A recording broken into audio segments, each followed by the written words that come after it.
নমস্কার বন্ধুরা, শ্রাবণীর রান্নাঘরে আপনাদের সবাইকে স্বাগত জানিয়ে আমি আবারও একটা রান্নার ভিডিও নিয়ে আপনাদের সামনে চলে এসেছি। আজকের আমি আপনাদের করে দেখাবো ডাল আলু ডিমের চচ্চড়ি। এই ডাল আলু ডিমের চচ্চড়ি আমি কিভাবে বানাই সেটা আপনারা একবার দেখেন। ডাল আলু ডিমের চচ্চড়ি বানানোর জন্য প্রথমে একটা আমি এরকম বাটি নিয়ে নিয়েছি। এবারে এর মধ্যে আমি প্রথমে নিয়ে নেব ডাল। এখানে আমার প্রায় 100 গ্রাম মতো মুসুর ডাল আমি ভালোভাবে ধুয়ে রেখে দিয়েছি।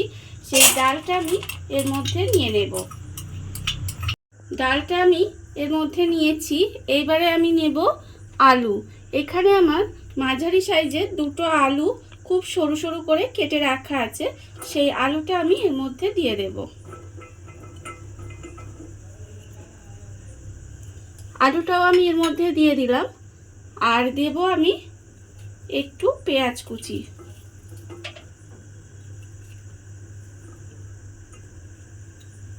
আর আমি দেব এর মধ্যে এখানে টমেটো একটা কুচি করে রেখেছি, সেই টমেটোটা আমি এর মধ্যে দিয়ে দেব। আর আমি দেব নুন। এখানে আমি আন্দাজ মতো নুন দেব। আর দেব হলুদ গুঁড়ো, হাফ চামচ মতো হলুদ গুঁড়ো দিলাম।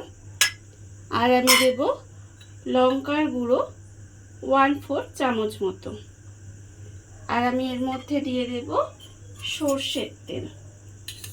সর্ষের তেল এখানে প্রায় 2 চামচ মতো এখানে সর্ষের তেল দিয়ে দিলাম। দিয়ে এবারে আমি এটাকে হাত দিয়ে খুব ভালোভাবে প্রথমে মেখে নেব। সমস্ত জিনিসগুলো খুব ভালোভাবে হাত দিয়ে আমি মেখে নিয়েছি। এইবারে আমি এটাকে আলাদা করে সরিয়ে রেখে দেব। সমস্ত জিনিসগুলো একসঙ্গে ভালোভাবে মাখিয়ে আমি এখানে আলাদা করে রেখে দিয়েছি। আর অন্যদিকে গ্যাসটা অন করে একটা কড়া বসিয়ে দিয়েছি। এইবারে আমি এর মধ্যে দিয়ে দেব জল। এখানে আমি বেশ অনেকটা পরিমাণে এখানে জল দিলাম। দিয়ে এবারে জলটাকে আমাকে খুব ভালোভাবে প্রথমে গরম করে নিতে হবে। জলটা আমার এখানে খুব ভালোভাবে গরম হয়ে গেছে।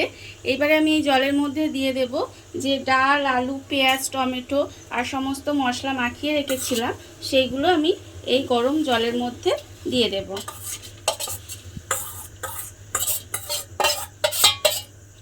গরম জলের মধ্যে আমি দিয়ে দিলাম। দিয়ে এবারে এটাকে খুব ভালোভাবে আমাকে সেদ্ধ করে নিতে হবে। প্রথমে ডাল আলু খুব ভালোভাবে সেদ্ধ হয়ে গেছে। এইবারে আমি একটা এরকম ডাল কাটা নিয়ে নিয়েছি। ডাল কাটা নিয়ে এটাকে একটু ঘেঁটে নেব। খুব বেশি কিন্তু ঘাঁটবো না, অল্প একটু ঘেঁটে নিলেই হবে। ডাল কাটা দিয়ে আমি এটা একটু ঘেঁটে নিয়েছি। এবারে এটা আমি আলাদা করে ঢেলে রেখে দেব। ডালটা আমি আলাদা করে ঢেলে রেখে দিয়েছি। আর অন্যদিকে গ্যাসটায় আবারও কড়াটা ধুয়ে বসিয়ে দিয়েছি। এইবারে আমি কড়ার মধ্যে আবারও দেব 2 চামচ মতো সর্ষের তেল। তেলটা দিয়ে এবার তেলটা আমি একটু গরম হতে দেব। তেলটা আমার গরম হয়ে গেছে। এবারে আমি এর মধ্যে প্রথমে দিয়ে দেব 2 শুকনো লঙ্কা। 2 শুকনো লঙ্কা আমি এর মধ্যে দিয়ে দিলাম। দিয়ে একটু নাড়াচাড়া করে নিয়ে ভেজে নেব।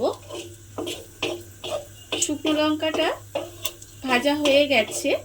এবারে আমি এর মধ্যে দিয়ে দেব যে অল্প একটু পেঁয়াজ কুচানো ছিল, সেই পেঁয়াজটা আমি এই তেলের মধ্যে দিয়ে দেব। পেঁয়াজটা আমি তেলের মধ্যে দিয়ে এবারে একটু হালকা করে পেঁয়াজটা ভেজে নেব। পেঁয়াজটা আমার এখানে হালকা করে ভাজা হয়ে গেছে। এবারে আমি এর মধ্যে দিয়ে দেব রসুন কুচি। এখানে আমার 3টে রসুন কুচিয়ে রেখে দিয়েছিলাম, সেই রসুন কুচিটা আমি এর মধ্যে দিয়ে দিলাম। দিয়ে আবারও একটু নাড়াচাড়া করে ভেজে নেব। রসুনটা দিয়ে আমি প্রায় 1 মিনিট মতো ভেজে নিয়েছি। এইবারে আমি এর মধ্যে দিয়ে দেব ডিম। এখানে আমি দুটো ডিম রেখে দিয়েছি, সেই ডিমটা আমি এর মধ্যে ফাটিয়ে দিয়ে দেব।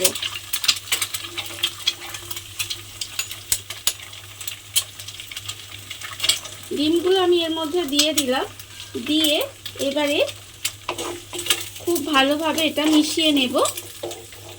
আর আমি এর মধ্যে দিয়ে দেব খুব অল্প সামান্য একটু নুন। যেহেতু ডালে নুনটা দেওয়া আছে, সেটা বুঝে আমি এর মধ্যে অল্প একটু নুন দিলাম। দিয়ে খুব ভালোভাবে এটাকে একটু ভাজা ভাজা করে নিতে হবে।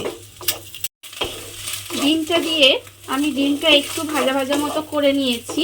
এইবারে আমি এর মধ্যে দিয়ে দেব যে ডালটা আমি এখানে আলাদা করে সেদ্ধ করে রেখে দিয়েছিলাম, সেই ডালটা আমি এর মধ্যে ঢেলে দেব। ঢেলে দিয়ে এবারে ডালটাকে খুব ভালোভাবে এর সঙ্গে মিশিয়ে একটু রান্না হতে দিতে হবে। ডালটা ঢেলে দিয়ে আমি প্রায় মিনিট 5 মতো একটু নেড়ে নেড়ে রান্না করে নিয়েছি। রান্নাটা আমার প্রায় হয়েই এসেছে। এবারে আমি এর মধ্যে দিয়ে দেব কাঁচা লঙ্কা। এখানে আমার 3টে কাঁচা লঙ্কা চিড়ে রেখেছি, সেই চেরা কাঁচা লঙ্কাটা আমি এর মধ্যে দিয়ে দিলাম। আর আপনারা চাইলে কিন্তু এর মধ্যে একটু ধনেপাতা কুচিও লাস্টে দিতে পারেন, ভালো লাগবে। এবার আমার রান্নাটা হয়ে গেছে, আমি গ্যাসটা অফ করে কিছুক্ষণ ঢাকা দিয়ে রেখে দেব। দিলেই কিন্তু আমার ডাল আলু ডিমের চচ্চড়ি রেডি হয়ে যাবে। দেখুন বন্ধুরা, বাড়িতে থাকা অল্প সামান্য কিছু উপকরণ দিয়ে কত সুন্দর একটা ডাল আলু ডিমের চচ্চড়ি রেডি হয়ে গেছে, আপনারা দেখতেই পেলেন। আর এই ভিডিওটা যদি আপনাদের ভালো লেগে থাকে তাহলে লাইক করবেন, কমেন্ট করবেন আর সাবস্ক্রাইব করবেন আমার চ্যানেলকে। আজ এই পর্যন্ত, নমস্কার।